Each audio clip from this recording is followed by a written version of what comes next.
Okay. Thank you very much for coming. I'm Avidan. I'm a director of research at K2 Networks, and I'm very excited to talk with you about what we call as the contextual agentic garbage collector. You can think about it as a smart sweeper that helps you detect misconfigurations before the attackers even get a chance to exploit them. We'll dive how we identify these misconfigurations inside using the context around them, and we'll see it inside critical systems like a firewall. We'll dive into the problem domain, then move into the detection layer, and finally introduce the entire agentic framework. So a little bit about us. K2 is a company in the SASE space, the convergence of networking and security. What we do is that our product takes all the customer security and networking infrastructure and moves it into a global private cloud with full inspection capabilities over the network. All of it is managed by us, and that gives our customers the ability to enjoy a single unified platform instead of juggling multiple point solutions across all of their sites. So let's talk a bit about the problem space. According to Gartner, by 2025, 50% of all cybersecurity incidents will stem either from lack of talent or from human error. And this isn't some distant prediction we're talking about here. This is already happening today. And if it's not concerning enough, added to the almost 3.5 million unfilled cybersecurity roles across IT, CISO, AppSec, and security engineering. And the result, the pressure on IT and security teams is skyrocketing. And this pressure both explains and fuels the surge that we see in the number of security incidents in the industry. So when it comes to automation and AI, this is no longer an option. We just don't have the amount of manpower that we need. It becomes a necessity. It becomes a true business need to actually handle all the gaps that have been building up for years, right? So our users over our platform, like IT managers and the CISO, which we referred to earlier, define the company policy across networking and security through the policies they create. A policy is essentially a set of rules with the flexibility to define multiple configuration dimensions. To define the rules, exactly. So, and while policies are very impactful and flexible as they are, they become a true critical part of the system where the margin for error is significant. So it's really a necessity, and it's really needed to introduce and handle all those misconfigured rules. So we decided to bring together two worlds, the world of policies and the world of AI. The AI capabilities allowed us to build an engine that continuously monitors the user configuration, and from there, these two worlds convergence really open the door to some powerful new insights. From detecting contextual misconfigured rules, which is a whole new set of security issues that live in the semantic space, to all the way to suggesting optimizations, not only in the individual rule level, but also at the level of the entire policy, which can sometimes be comprised of thousands of rules.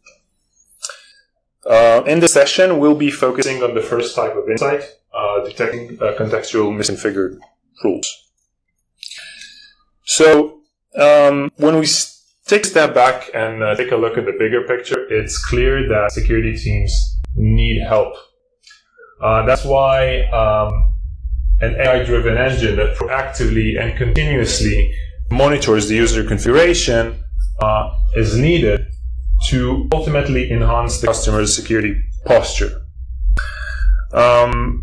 So what does a policy mechanism look like? At its core, it's a list of rules where the order matters, and every rule defines the desired behavior, right? So let's take a look at the firewall rule, for example. You can see the rule name, allow remote connection from Ireland. You can see the rule description following a request by the finance team for due diligence, and a list of predicates like source, device, app category, and so on and so forth to define the exact behavior. So if a policy is comprised of thousands of rules, what does this AI engine actually do? It applies contextual misconfiguration detection by analyzing rule sentiment, free text in the rule, rather than just its configuration. It can examine elements such as the rule name and description, associated tickets with the rule, like contracts, wiki pages, and even customized documents. And essentially it takes a lot of the burden off the customer's shoulders as a true force multiplier to the lack of resources that most of us deal with. So this semantic behavioral engine that we've developed actually introduced a whole new set of security insights. And in the next slide, we'll dive into some examples of the temporary rules, the testing rules, and the expired rules. But there are a few other types of insights that are out of scope for today's session, but are also worth mentioning. The first one is contradicting rules, which are rules that essentially contradict each other and affect and causing misalignment to the entire policy. As we said earlier, the order matters. And if we have one rule at the top and another one at the bottom, both contradict each other, so we have misalignment in the policy. Second one is mismatch rules, where we have a rule that is mistakenly configured with the wrong action. Like in the description, I said I want to block a certain application, and in the action I chose allow. I have a mismatch with myself. And over permissive rules, which are essentially firewall rules that are configured with too broad a scope, causing unnecessarily increasing the attack surface. Right? So let's go into the details and see some examples of the insights. So the first one is temporary rules. These are rules that were meant for short-term solutions designed to address immediate, often business-related needs. Let's see the examples. So the first one that we have here, I think the text is small for you, so I'll read it out. We have a rule name here with allow unlimited access for R&D, and the description says require temporary for the 2025 hackathon event. Again, this is unlimited access. So if the hackathon event is over, I bet we should remove the unlimited access rule. Second in line, we have a rule that says temporary allow inbound connection for RDP as requested by some ticket for a POC phase, and app access to a third-party contract. Okay, so if the POC phase has ended, think about how dangerous it is to leave an inbound connection open from the internet to RDP. As we all know, there has been a lot of exploits and vulnerabilities for RDP in the past few years, so leaving it as is, if the POC has ended, is really leaving a door open for unnecessary reasons. And the third-party contractor, if they doesn't work for the company anymore, why do they still need access, right? So these are temporary rules. Another rule that was meant to block a certain geography due to a global event. And another rule at the bottom that was created ad hoc for Ethan, elevated access for Telnet, even though it is against the company policy. Okay? So, as you can see, the detection can range from simple semantic cues, like spotting the words TMP or temp in the rule name, to more complex context-based detections, like third-party contractors or ad hoc rules that were created for a certain user. Second example is the testing rules, which are slightly different than the temporary rules. These are essentially rules that were explicitly created for validation, debugging, or experimenting with a specific feature or scenario. For the first example, we can see a rule that says troubleshooting network issue, apply only during a debugging phase. Now, we all know how generous we are with our non-restrictive approach while debugging. But seriously though, if we ended with the debugging phase, there's no need for this over-permissive rule anymore. The second one is a testing rule that says allow any rule to see the potential impact. Again, allow any. If it's not needed anymore, it's really dangerous to leave it out there. I guess it should be removed ASAP. Third on here, it says IoT segment used for quickly check if the latest IP cameras, some communication issue between IP cameras and DVRs, and to see if the issue was resolved.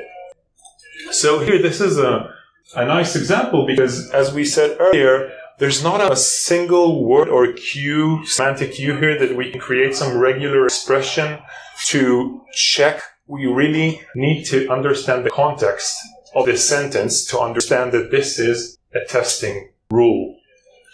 Okay? And inherently, this is all multi-language, depending on the LLM that we're using. We have seen customers using many different types of languages. For example, in Chinese, old domain controller assessment verification. In French, dummy stop demo for the new RDS feature. And in Spanish, evaluate access to forbidden Gen AI applications. These are testing rules in different languages, and it uses an LLM, so it picks it up very, very quickly. The third one is expired rules. This is the one, I think, one of the most unique ones. These are rules that were implemented for a specific need and have reached their intended expiration or cutoff date. For example, we can see a rule that allows access to TikTok due to a marketing course that ends on a specific date. We can see two rules with an expiry date embedded in the rule name, EXP 13 of May. And these were found among thousands of other rules. A very unique convention.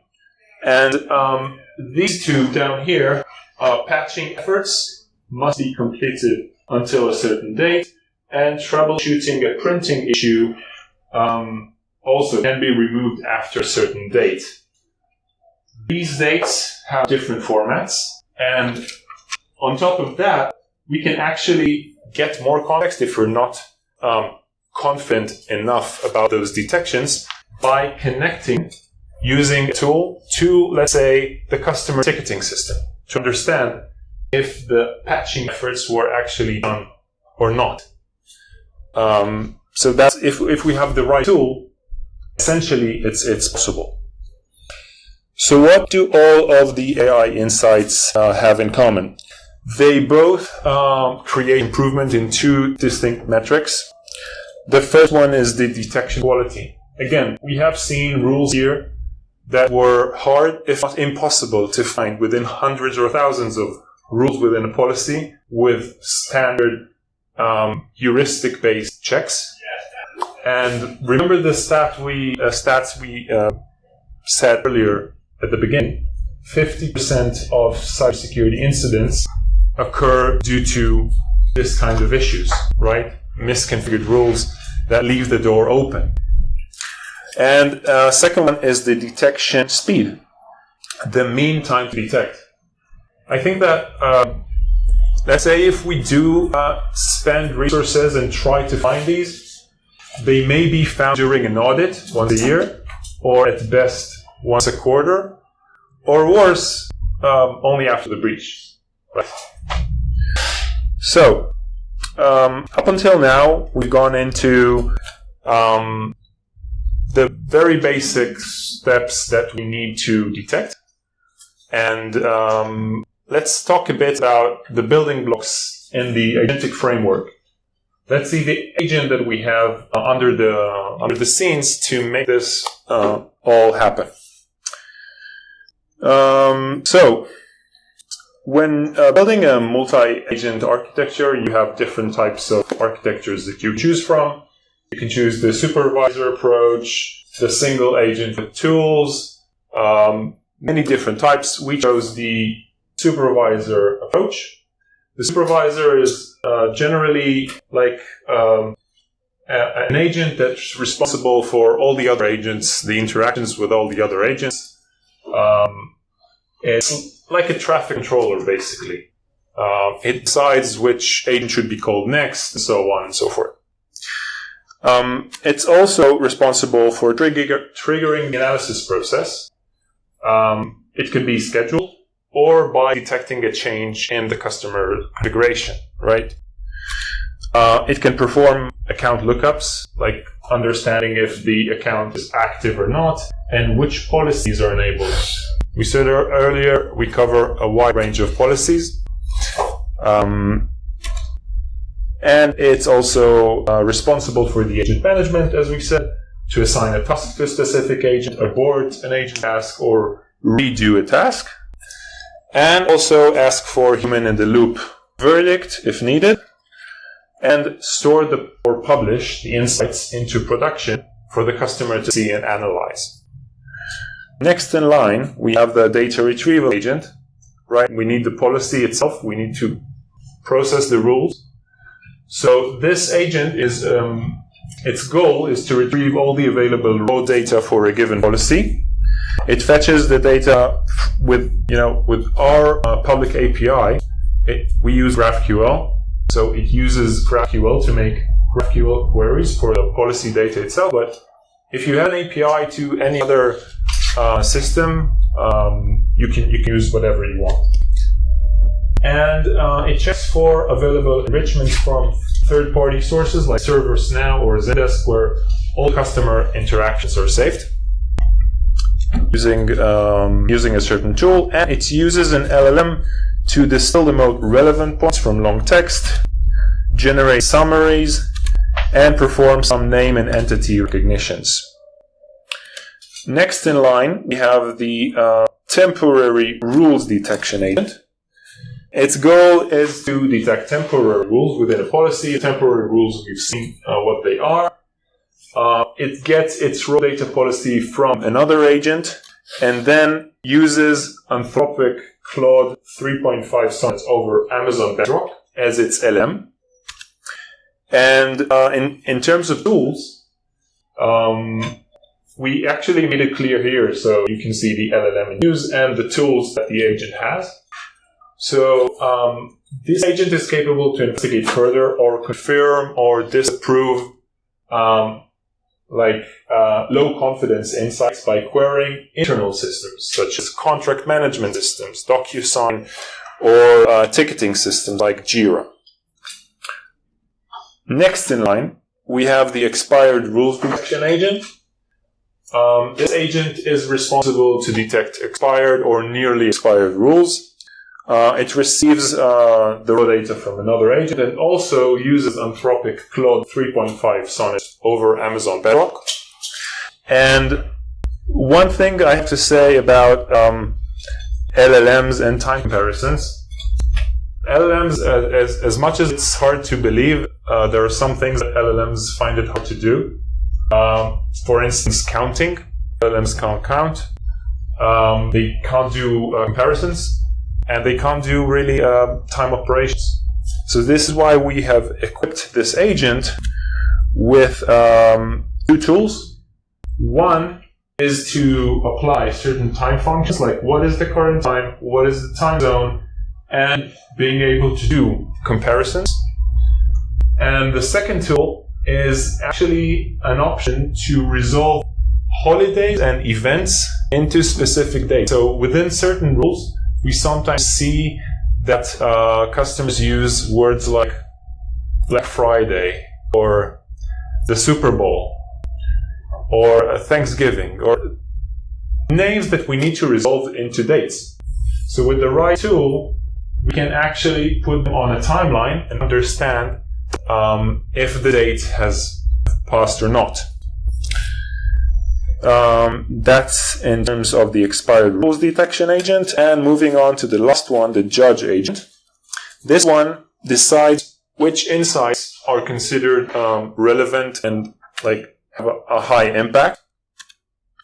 So it receives all the relevant insights from the detection agents and responsible for deciding which ones should be surfaced and which ones should be dismissed. It's also using Claude 3.5, and it's capable to perform some noise reduction to tackle high ambiguity cases, and also judge in case of insights conflict.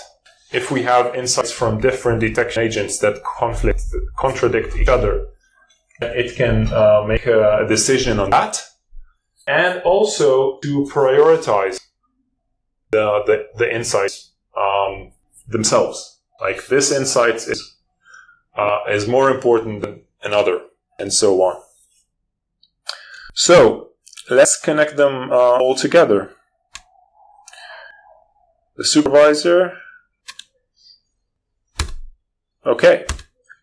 So it all starts with the supervisor agent that is responsible to actually initiate the process.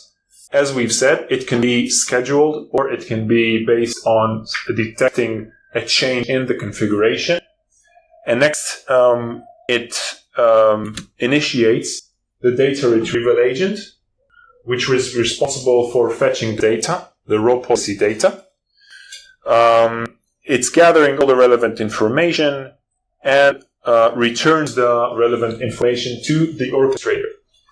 Now the orchestrator is responsible for initiating the data retrieval agents. In this case, it chose to initiate all of the detection agents, meaning temporary rule detection agent, contradicting, and expired rule detection agents. Once they are done, they also move back the results into the orchestrator. And from there, the supervisor initiates the judge agent, which gets all of the found insights, perform its conflict resolving and final prioritization. And once the judge review is done, the final insights are going back to the supervisor agent, and it chooses which ones should be propagated back to production for the customer to analyze. So, from a problem to a solution, we've seen how misconfigurations can cause risks, security issues, and how AI can help to solve them. I think that this session we did today is just the beginning of a smarter, more proactive way to security. And thank you.